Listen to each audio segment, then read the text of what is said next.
Contoh yang kedua di sini adalah sebaran kontaminan di lapangan migas. Ini studi kasus. Ini hasil pekerjaan saudara Saifullah tadi, guru bimbingan saya untuk S2-nya ini hasil pekerjaannya untuk tesisnya tersebut. Daerah penelitian ini terletak di daerah di Provinsi Riau, ini ditunjukkan oleh yang persegi hitam. Ya, itu daerah penelitiannya. Di sekitarnya ada Minas, Rumbai, dan sebagainya. Mungkin ada saudara-saudara yang berasal dari Riau, tentu sudah familiar dengan daerah. Jadi, ini adalah daerah produksi migas Caltex zaman dahulu. Jadi di daerah ini dilakukan pemboran banyak pemboran sebetulnya, dan ini adalah hasilnya. Jadi hasil pemboran ini dikorelasikan, didapatlah diagram pagar yang ditunjukkan di sini. Jadi kita lihat di sini, ini luasnya tidak terlalu luas, ini kira-kira 100 kali 100 meter persegi. Kemudian kita lihat ada 3 litologi di daerah ini, yaitu yang pasir lanawan warna kuning, kemudian ada pasir lembungan itu yang abu-abu, kemudian ada lempung pasiran yang berwarna hijau. Dan kalau kita lihat, ya beginilah geologi. Geologi itu orang selalu menyebut bukan perlapisan itu bukan seperti kue lapis. Jadi itu bisa kompleks. Ini kelihatan kompleksnya perlapisan tersebut. Ini adalah 5 penampang geologi di daerah tersebut, dan ini untuk menunjukkan kepada kita bagaimana sebaran 3 dimensi dari daerah litologi di daerah tersebut. Kemudian saudara Todi ingin melihat perbandingan apabila limbah ditempatkan di pasir lempungan, pasir lanawan kuning, kemudian apabila limbah ditempatkan di lempung pasiran yang hijau. Jadi dia pertama melakukan simulasi numerik, kalau ditempatkan di lempung pasiran, itu adalah yang hijau, ini dia yang diagram yang pertama, sebelah kiri. Jadi dia melakukan simulasi numerik dia memecahkan, mencari solusi sama diferensial yang sudah saya berikan. Jadi dia melakukan simulasi numerik.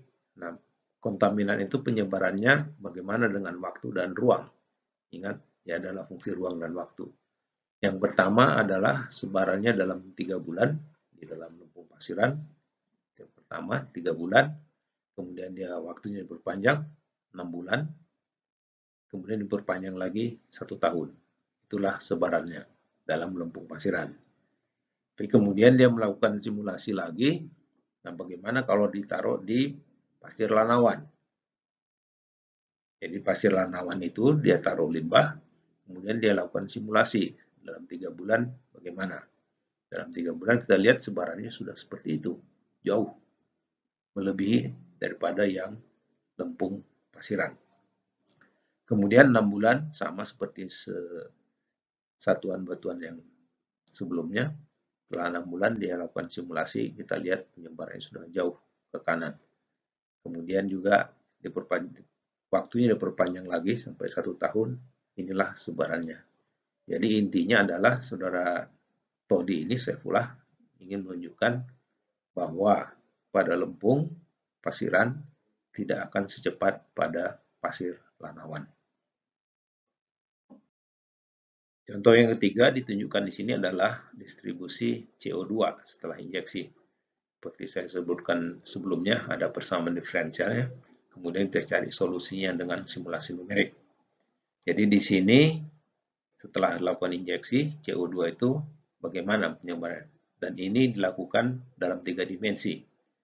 Yang pertama itu adalah setelah 3 bulan setelah injeksi, kemudian yang kedua adalah setelah injeksi 12 bulan setelah injeksi. Kita lihat bagaimana CO2 itu bergerak pada saat 3 bulan, pada saat 12 bulan atau 1 tahun dia akan semakin jauh. Inilah yang ditunjukkan oleh dua diagram ini. Ini kasus yang sama, tapi geological setting atau kondisi geologi yang berbeda dengan yang pertama tadi. Jadi di sini disimulasikan bagaimana distribusi dari CO2 setelah injeksi. Kita lihat 2 grafik ini, yang kiri adalah untuk 2 tahun, dan yang kanan adalah untuk 10 tahun, untuk sistem berbeda. Dan ini juga dalam 3 dimensi, sama seperti yang pertama, kasus yang pertama tersebut. Contoh yang keempat di sini diberikan adalah stress concentration. Jadi konsentrasi stres akibat kita melakukan pemboran. Ini terutama akan menarik buat saudara-saudara yang nantinya berkecimpung di dunia migas atau geotermal. Nah, kita bicara di sini pemboran yang dalam. Jadi apabila kita melakukan pemboran, berarti kita mengganggu stabilitas stres di daerah tersebut. Nah, bagaimana gangguan ini? Itu dilakukan simulasi numerik untuk mengetahui di sekitarnya bagaimana perubahan stresnya. Jadi dalam kasus ini contoh, dilakukan simulasi numerik dengan melakukan pendekatan finite element. Dan ini adalah finite element mesh, jadi unsur-unsurnya dari finite element tersebut, dan juga boundary condition, syarat batas di titik pemboran. Titik pemboran kita adalah ini, titik pemborannya, kemudian sekitarnya itu bagaimana stresnya berubah. Ini adalah hasil simulasi numerik untuk kasus pertama. Jadi konsentrasi stresnya sekitar wellbore, jadi lubang pemboran, itu bagaimana. Jadi setelah dilakukan pemboran, kemudian dilakukan simulasi numerik untuk mengetahui konsentrasi stres sekitarnya.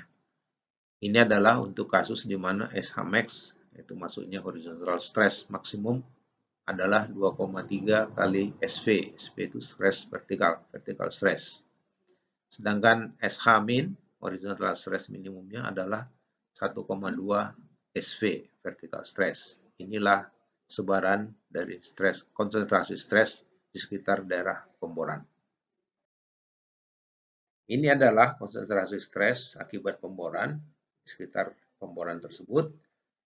Sama seperti kasus yang pertama, di sini SH max, jadi maksimum horizontal stressnya itu adalah 2,3 SV, stress vertikal, jadi sama besar. Perbedaannya adalah pada SH min, jadi horizontal stressnya yang minimum, di sini kita menggunakan 1,7 stress vertikal, yang sebelumnya adalah 1,2 stress vertikal. Ini ditunjukkan konsentrasi stres di sekitar sumur pemboran tersebut. Ini adalah contoh yang kelima dari simulasi numerik. Yang akan kita lihat adalah konsentrasi stres sekitar tunnel. Tunnel itu terowongan. Jadi tunnel dengan pemboran atau terowongan pemboran itu prinsipnya sama saja. Kita melakukan pemboran, artinya kita ambil massa. Dan itu mengubah kesetimbangan stres di daerah tersebut. Tunnel juga seperti itu, atau terowongan, massanya kita ambil, cuma lebih besar daripada pemboran. Nah, akibat massa yang diambil ini, akan terjadi perubahan dari konsentrasi stres di sekitar tunnel tersebut. Ini adalah contoh pembangunan tunnel, ini fisiknya, tapi kita akan lihat setelah ini simulasi numeriknya. Ini adalah contoh simulasi numerik konsentrasi stres di sekitar tunnel. Jadi kalau kita lihat di sini ada 3 diagram, ini menunjukkan ada 3 bentuk tunnel atau terowongan. Pertama, yang kedua, dan ketiga. Ketiga itu yang betul-betul perfect atau bulat. Jadi di sini ditunjukkan konsentrasi stresnya berubah, itu digambarkan oleh warna-warni tersebut. Kemudian apa yang terjadi adalah stres ini akan mengakibatkan geometri dari terowongan yang kita rencanakan itu berubah. Dia menjadi bentuk garis yang di dalam tersebut. Jadi tiga-tiganya kita perhatikan, itulah geometri. Jadi artinya kita merencanakan seperti misalnya geometri yang tertentu, tapi jangan kaget kalau nanti ternyata geometri yang terjadi itu yang muncul adalah lebih kecil dari yang kita rencanakan. Ini adalah satu contoh lagi mengenai simulasi numerik dari konsentrasi stres sekitar terowongan. Jadi kita lihat ada 2 di sini. Dan satu hal yang harus diingat adalah di sini ditunjukkan konsentrasi stresnya untuk 2 kasus yang berbeda tersebut. Sebarannya juga kita lihat berbeda. Untuk yang kedua itu, panah-panah itu lebih dominan sebelah kanan. Sebelah kirinya tidak begitu. Sedangkan untuk yang pertama, kiri dan kanan hampir sama. Dan ini juga disebabkan oleh kondisi geologi. Yang pertama adalah jenis batuannya, dan yang kedua adalah kondisi stres pada saat sebelum pembuatan tanah. Jadi kita lihat di sini, jadi geometrinya itu adalah garis yang kosong tersebut. Jadi geometri menjadi seperti itu. Yang pertama adalah itu, sedangkan yang kedua dia agak beda dibandingkan dengan yang pertama. Baiklah, saudara-saudara, terima kasih atas perhatiannya. Sampai ketemu lagi minggu depan.